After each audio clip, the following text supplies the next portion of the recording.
She kept a spreadsheet. Not for work, not for finances, but for the 247 men she'd slept with by age 28. Names, dates, ratings, notes about performance. She showed it to him on their third date like it was something to be proud of, like she was displaying trophies from past conquests. He sat there, frozen, watching her scroll through this catalogue of men while she casually explained her scoring system. This one was boring but rich. This one was amazing but married. This one I don't even remember, must have been drunk. And here's the part that'll make your blood run cold. She expected him to be impressed. She thought her extensive sexual resume was proof of her desirability, her power, her liberation. She couldn't understand why his face went pale, why he suddenly remembered an early morning meeting, why he never called her again. In her mind, she'd just shown him how wanted she was. In his mind, he'd just seen his future, becoming number 248 on a spreadsheet, another data point in her endless experiment of validation through male attention. This isn't some extreme outlier story from the dark corners of the internet. This is happening in every major city, on every dating app, in every social circle. Women who've turned their bodies into amusement parks where admission is free and everyone gets a ride. They're collecting men like Pokemon cards, racking up body counts like high scores in a video game they can't stop playing. And they genuinely don't understand why men with options won't commit to them. She'll tell you it's empowerment. She'll say she's exploring her sexuality. She'll insist she's just having fun before settling down. But watch what happens when you dig deeper. Every new partner is a hit of validation that gets weaker than the last. She needs more men, more attention, more confirmation that she's desirable because the hole inside her can't be filled with male anatomy. It's a spiritual wound she's trying to heal with physical band-aids. The modern dating scene has become her playground, and she's the kid who figured out how to hack the game. A few carefully angled photos, some suggestive bio text, and she's got a lineup of men ready to audition for a role they don't even know they're competing for. Tuesday's guy doesn't know about Thursday's guy. Thursday's guy doesn't know about Saturday afternoon's guy. And Sunday morning's guy definitely doesn't know he's just the weekend finale of her weekly rotation.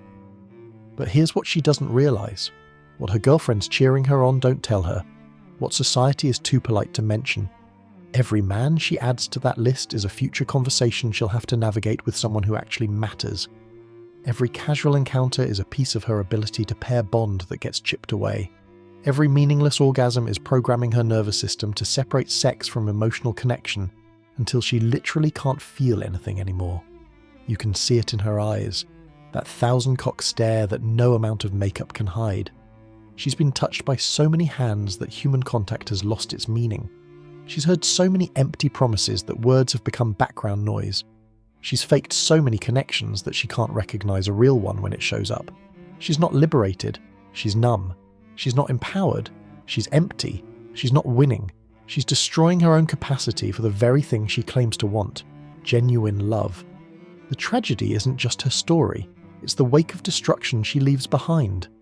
Good men who tried to love her but realized they were just temporal entertainment. Naive men who thought they were special until they found out about the rotation. Broken men who discovered her past and couldn't reconcile the woman they loved with the stranger who'd given herself to hundreds of others. It's just a job. That's what she tells herself as she posts another photo of her body with a price tag attached. $20 for feet pics, $50 for custom videos, $500 for an hour of her time in person. She's turned herself into a human vending machine where you insert money and receive intimacy, or at least a performance that looks like it. The world's oldest profession has gotten a Silicon Valley makeover, and now every woman with a smartphone thinks she's an entrepreneur because she sells pictures of her asshole to strangers. They've rebranded prostitution as sex work, like changing the name changes what it is. They call it content creation, when she spreads herself on camera for tokens from faceless men. They say she's a digital entrepreneur, when she's really just discovered that male loneliness is a natural resource more valuable than oil, and she's strip mining it for profit. The internet didn't invent selling sex. It just made it so easy that your barista, your neighbour, your kid's teacher might have a secret menu of services you can access for the right price. She started small, maybe just some lingerie photos to pay for textbooks, maybe a few videos to cover rent during a tough month. But money is a drug more addictive than anything she could smoke or inject. That first $1,000 day rewired her brain. Why work 40 hours a week at a real job when she can make the same money in 2 hours doing things she'd probably do anyway? Why develop actual skills when her body is a skill that pays better than a master's degree? Watch how quickly the normalization happens. First, she's nervous, only telling her closest friend. Then she's posting about it on social media, calling herself a boss babe, and taking control of her sexuality. Next, she's giving advice to other girls about how to maximize their earning potential. Finally, she's arguing online that anyone who judges her is a misogynist who hates female empowerment. The shame didn't disappear, it just got buried under layers of rationalization and cash flow. But here's the dark mathematics nobody talks about. She's not selling sex, she's selling her future. Every explicit image floating in the digital ether is a future relationship that won't happen, a future job she won't get, a future family gathering where someone's seen her naked. She's 23 making $5,000 a month, feeling like she's winning at life.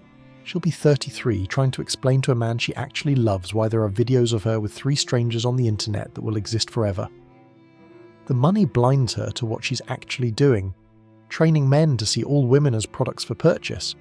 Every transaction teaches another lonely man that female attention is something you buy, not earn.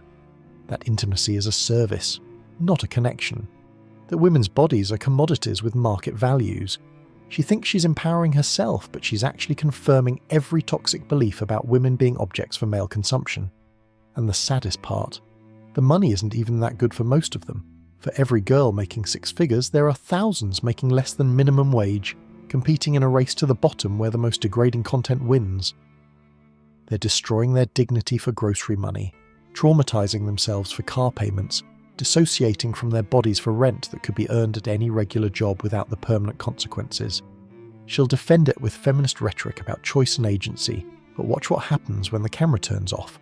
The crying in the shower, the inability to orgasm without dissociating, the panic when she realizes her content got leaked to her family, the hollow feeling when she counts her money and realizes she sold pieces of herself that she'll never get back, and the buyer's got a bargain. Society just split down the middle like a fault line before an earthquake.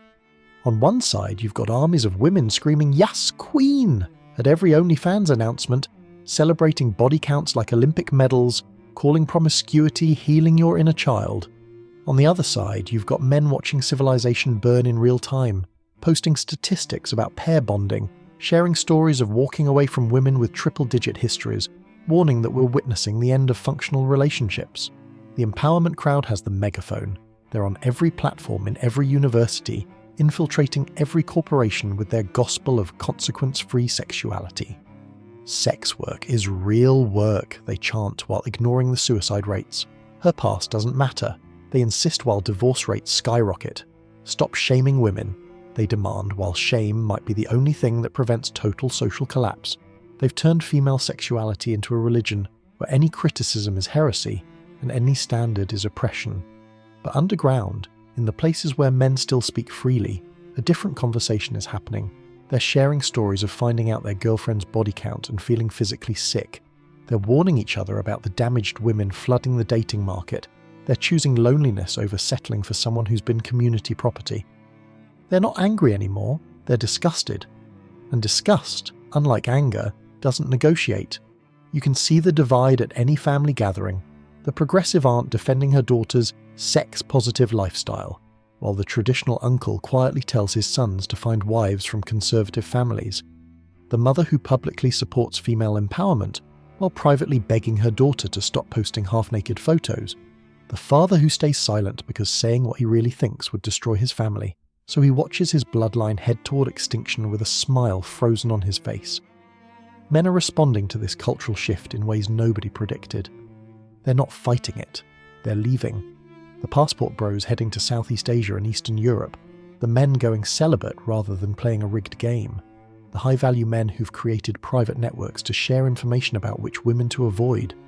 They've stopped arguing about standards and started enforcing them through complete withdrawal of commitment.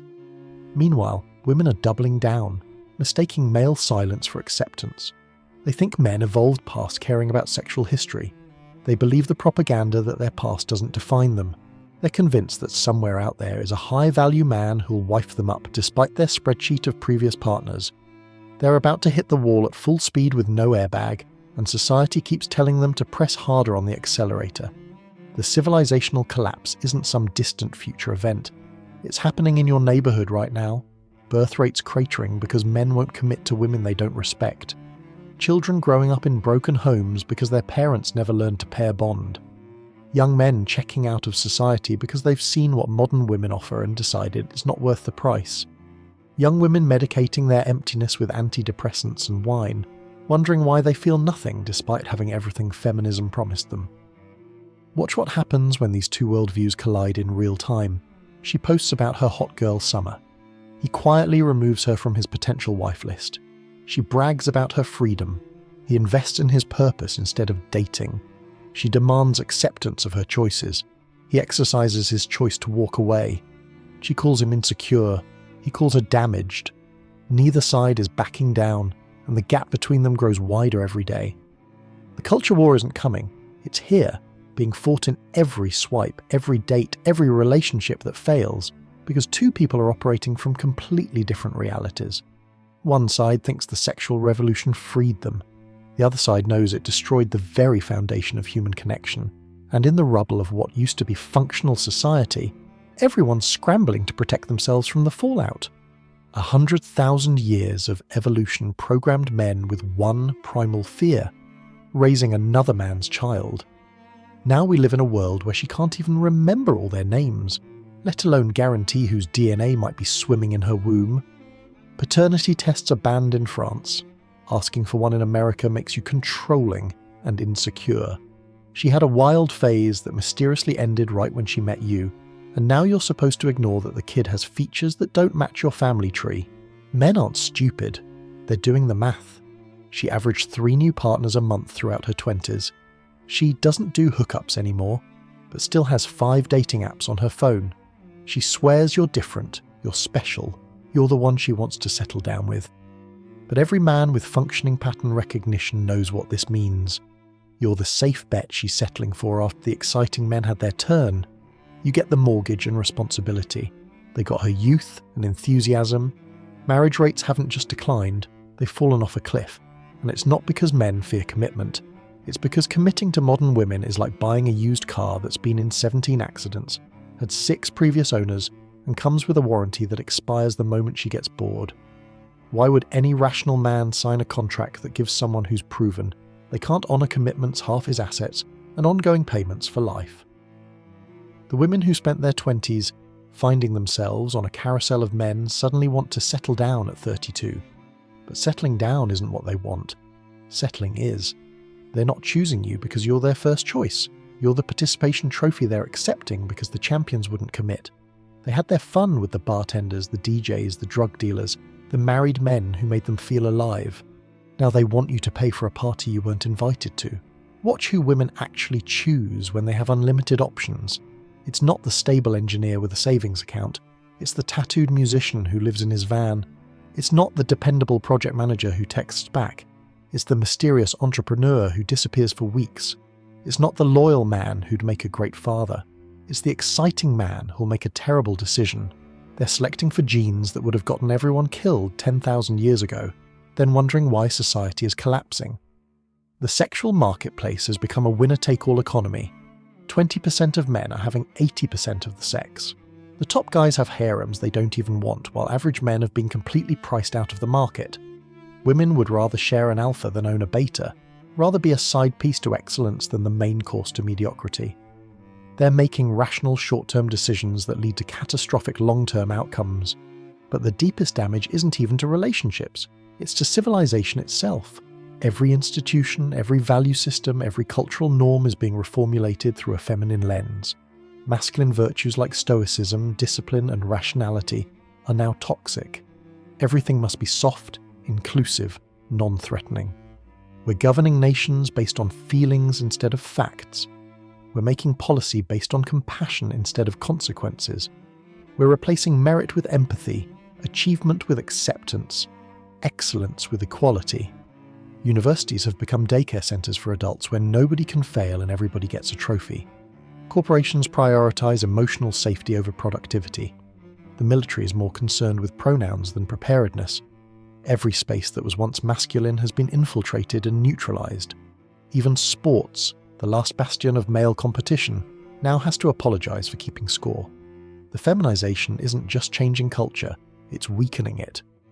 Hard times create strong men, but we're creating soft men for hard times ahead. China isn't teaching their boys to cry about microaggressions.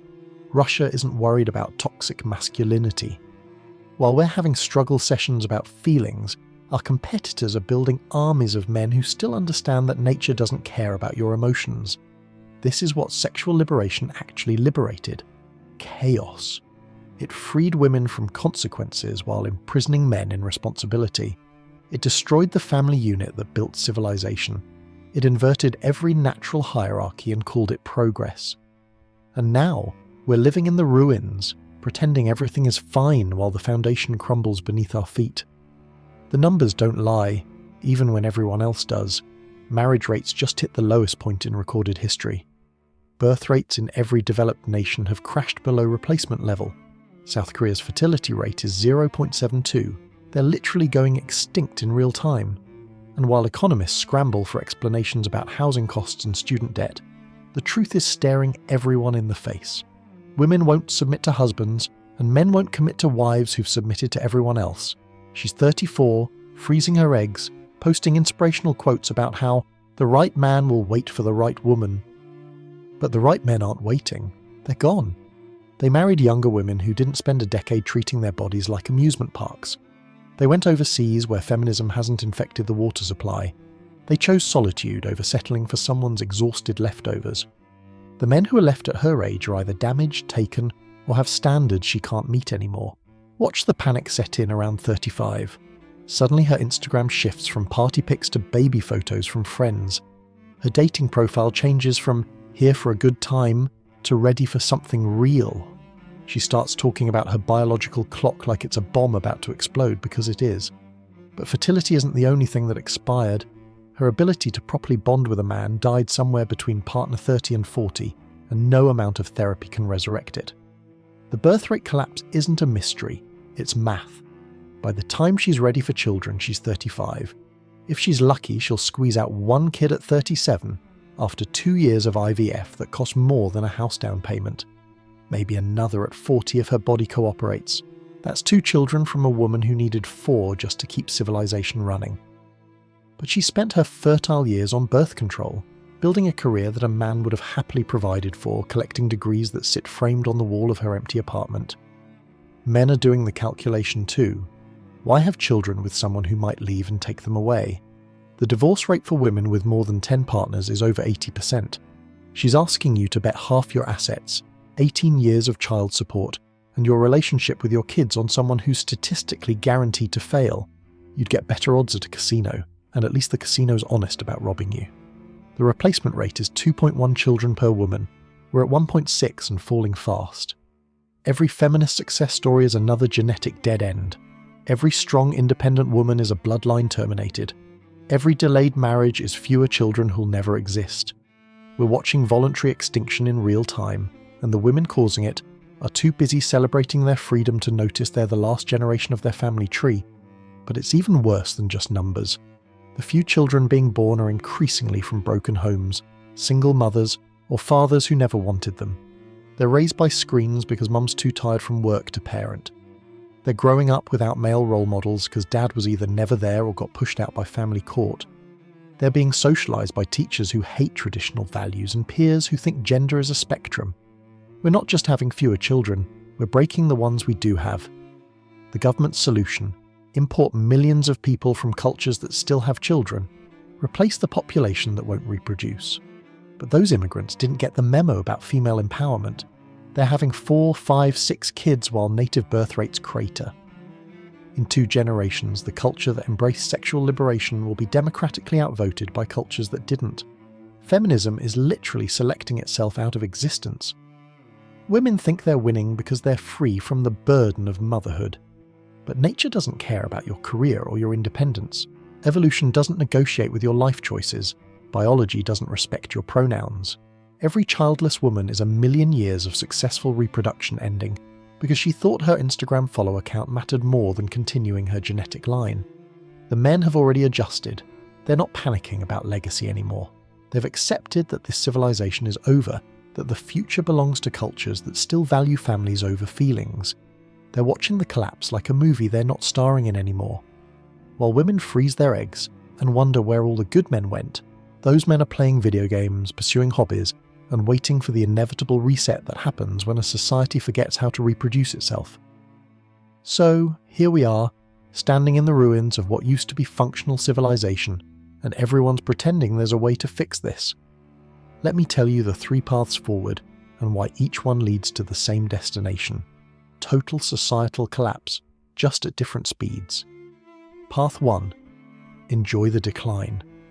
This is what most men have already chosen without announcing it. They're not fighting anymore. They're poolside, watching Rome burn while getting a tan. Why save a society that hates you? Why build for a future that won't exist? Why commit to women who've made themselves uncommittable? Just get your money, get your passport, get your vasectomy, and watch the show. The nihilists have a point. If the plane's already nosediving, might as well raid the drink cart. These men aren't even angry anymore. They're amused. They pump and dump the same women crying about, "Where have all the good men gone?" They use the sexual liberation for their own benefit, knowing every woman advertising her freedom is just announcing her availability for recreational use.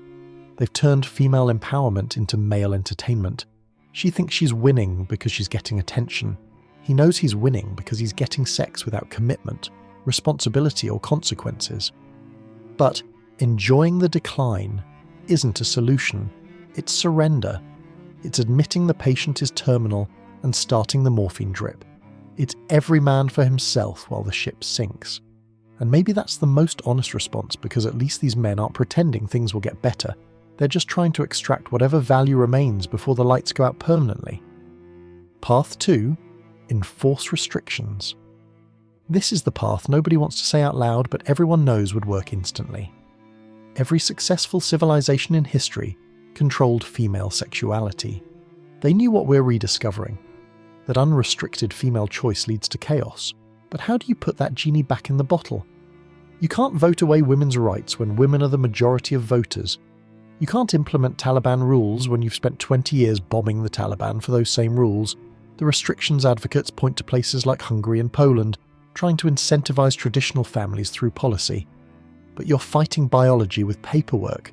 You're trying to use tax credits to compete with Instagram validation.